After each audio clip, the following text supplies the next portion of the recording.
मैं ठीक हूँ, आप कैसी हैं? मैं बहुत मज़े में हूँ इस सेट पे तो और ज़्यादा। सो मेरे पास तुम हो। What was your first reaction when you were offered this script? Actually जब फर्स्ट टाइम मुझे ये स्टोरी सुनाई गई थी, ये 2 साल पहले सुनाई गई थी और तब मैंने कहा था नहीं, मैं ये नहीं कर सकती, ये मैं नहीं हूँ। तो उन्होंने कहा नहीं होगा, ऐसा हो जाएगा, because it's a very different character. अगर आप ओवरऑल इस कैरेक्टर को देखें जो कि महविश है, वो बहुत डिफरेंट कैरेक्टर है जो मैंने आज तक प्ले नहीं किया। और as a mother and as a wife मेरे लिए इस तरह का कैरेक्टर करना एक बहुत बड़ी रिस्पॉन्सिबिलिटी भी है। एक पोर्ट्रे करना एक ऐसी लड़की को जो मैं नहीं हूँ। और इस पूरे प्ले में मुझे लगता है कि हर सीन में महविश और आयज़ा की जंग होती रहती है आपस में। होता है कि नहीं, ये नहीं। तो आगे से जो नदीम बेग हैं वो जो मुझसे सीन कराते हैं, मैं एक्सपेक्टिंग में हँसती रहती हूँ, नहीं, ये एक्सप्रेशन नहीं देना चाहिए। वो कहना यही तो देना है, उसने यही तो करना है। मैंने कहा अच्छा चलो। तो मेरे लिए बहुत ज़्यादा ये वाला डिफ़िकल्ट भी मेरे लिए बहुत ज़्यादा है ये वाला कैरेक्टर, बिकॉज़ ये उस तरह सोचना, एक कैरेक्टर को लेके चलना कि एक लड़की है, उसकी ज़िंदगी में उसकी ख्वाहिशें हैं, उसका एक मियाँ है, खूबसूरत सा बच्चा है, सब कुछ उसकी लाइफ में बहुत अच्छा है।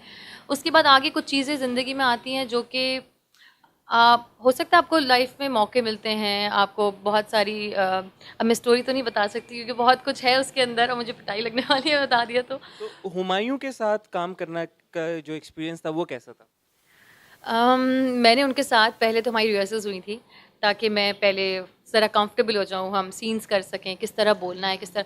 बिकॉज़ अभी तक जितने कैरेक्टर्स मैंने खलील साहब की मैंने मेरा फोर्थ है ये प्ले उनका, but her play her character इतना डिफरेंट था। उन 3 कैरेक्टर्स के बाद ये जो मैंने चौथा कैरेक्टर मैं आज महविश का कर रही हूँ, वो मेरे लिए मुझे लगता है कि शायद ऐसा मैंने कभी किया ही नहीं, शायद इस तरह मैंने कभी बोला नहीं।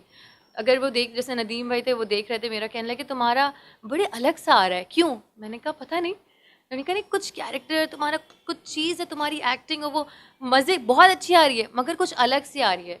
सो आई थिंक ये कैरेक्टर इस तरह का है जिसने मुझे उस तरह का बना दिया जो कि मैं आज तक नहीं नज़र आई, जो मैंने आज तक नहीं किया। और फिर हुमायूं सईद हो या आगे जो कास्ट हमारी आगे भी फाइनलाइज हो रही है, वो उन लोगों के साथ करना मेरे लिए बहुत चैलेंजिंग है क्योंकि उनकी आंखों में ही देखना मैं, बट वो क्या लाइंस बोलते हैं, मैं कहती हूँ क्या लाइंस बोलते हैं। अगर वो अपना मतलब एक्सप्रेस कर रहे हैं कोई फीलिंग्स, चाहे वो हेट हो, चाहे वो लव हो या कोई भी चीज़ हो, आपको समझा रहे हैं, तो आप 1 मिनट को ना मैं भूल जाती हूँ कि मैं क्या कैरेक्टर क्या हूँ, मैं समझती हूँ मैं सुनना चाहती हूँ लोग क्या कह रहे हैं। सो आपके आपके अंदर उतर जाती है उनकी बात। तो उनकी जो आइज़ के अंदर है ना एक हुमायूं, वो तो मुझे मतलब सीन्स करने में मुझे बहुत मज़ा आता है। तो आपने बताया कि हुमायूं के कैरेक्टर का नाम दानिश है। दानिश आपके हस्बैंड का भी नाम है। ये मुझे तो बहुत ऐतराज़ था पहले, मैंने कहा नहीं, दानिश क्यों है? तो उन्होंने कहा नहीं, महविश और दानिश है, दोनों की खूबसूरत एक कहानी है ये। मैंने कहा वो ठीक है, लेकिन कभी-कभी मैं दानिश को गुस्से से ही बोलती हूँ ना, और मैं दानिश को एक तो मैं आप बोलती हूँ और इसमें बोलती हूँ तुम उठो, दानिश उठो, उठो चलो, उठो चलो टाइम हो गया है। सो मेरे लिए पहले तो ये था, वो कहने कि तुम्हारे लेकिन कितने फ्लो में निकलता है दानिश दानिश दानिश दानिश, लगता है रोज़ ही बोलती है। मैंने कहा हाँ, अभी तो ओवरडोज चल रहा है मेरा दानिश का, घर जाके भी यहाँ पर भी।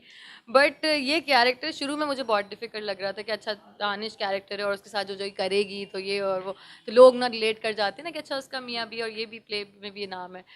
पर ऐसा कुछ नहीं हुआ।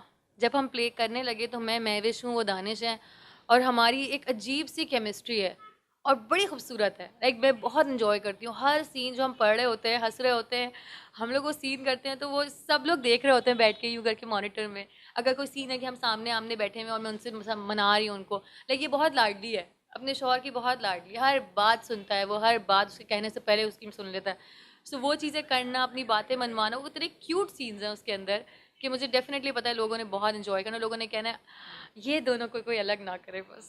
हाउ इम्पोर्टेंट इज स्टाइलिंग, और किसी भी एक कैरेक्टर की लुक डेवलप करने में कितनी एफर्ट और कितना टाइम लगता है?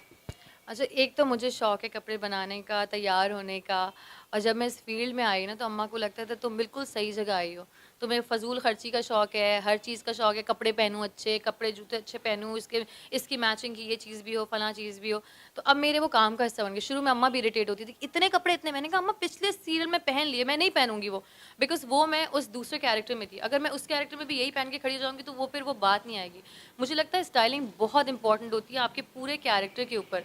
अगर ये लड़की इस तरह के बाल बनाती है, गरीब घर की लड़की है, तो आप सोच सकते होते हो अच्छा सुबह उठती होगी तो ये ब्लो ड्राई नहीं करती होगी, खाना पकाना है उसको किचन में, तो फिर उसको आप उसी तरह लेके छोटी छोटी चीज़ें, मेरा जैसे होता है मैं पूरा मेरा पूरा स्क्रिप्ट जो होता है उसमें इतने सारे जो है स्टिकर्स और पता नहीं क्या क्या कलरफुल लगे हुए होते हैं सारी चीज़, हर चीज़ मैंने मार्क की हुई होती है, कौन से सीन के अंदर मैंने क्या पहनना है, बाल कैसे होने हैं, मेकअप क्या होना है, कहाँ मैंने क्या चीज़ नहीं करनी, क्या चीज़ ये पहननी है। और स्टाइलिंग की छोटी से छोटी चीज़ें भी मैं बहुत ध्यान रखती हूँ कैरेक्टर के अंदर, कि अब इसमें भी मेरे 2 तरह के डिफरेंट कैरेक्टर्स हैं। एक थोड़ी सी मॉडर्न सी है, ज़रा सा वो अपने आप को तो ख्याल रखने लगी है, कुछ है जो समझती है कि वो बहुत मतलब तैयार ही रहती है और अपनी तरफ से बहुत स्टाइलिश है, मगर एक्चुअली वो नहीं है। सो ये 2-4 चीज़ें बहुत डिफ़िकल्ट भी होता है।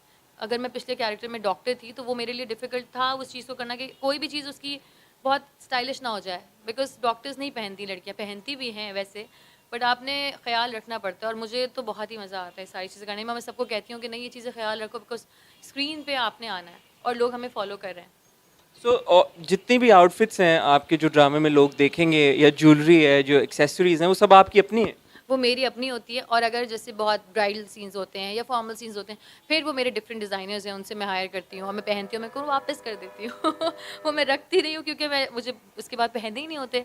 सो ऐसा नहीं होता, हम बहुत सारी चीज़ें ख़रीदते भी हैं, बनवाते हैं, जैसे मैं कस्टमाइज़ करवाती हूँ, डिफरेंट डिज़ाइनर्स हैं, उनसे मैं कहती हूँ कि यार तुम लोग के विश्वास बहुत अच्छे होते हैं, तुम लोगों का फलां कट बहुत अच्छा है, तो वो फिर मैं अपनी चीज़ें अपने हिसाब से, अब बहुत सारे कलर्स होते हैं कि नहीं मुझे पेस्टल कलर्स में चाहिए, नहीं मुझे लाइट शेड्स में चाहिए, तो अपने ये कट्स ऐसे बना दो, यहाँ पे ये मत बनाना, यहाँ पे।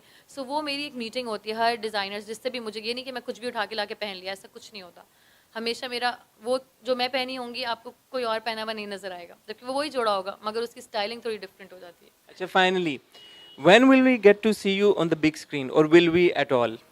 नहीं, I think, I don't know actually मुझे बड़ी स्क्रीन से बड़ा डर लगता है, बिकॉज उसके अंदर मुझे लगता है इसमें तो हमारी माफ़ी होती है, उसके अंदर जब कोई पैसे देकर आपको देखने आता है ना, तो फिर आपकी हर चीज़ बहुत अच्छी होनी चाहिए।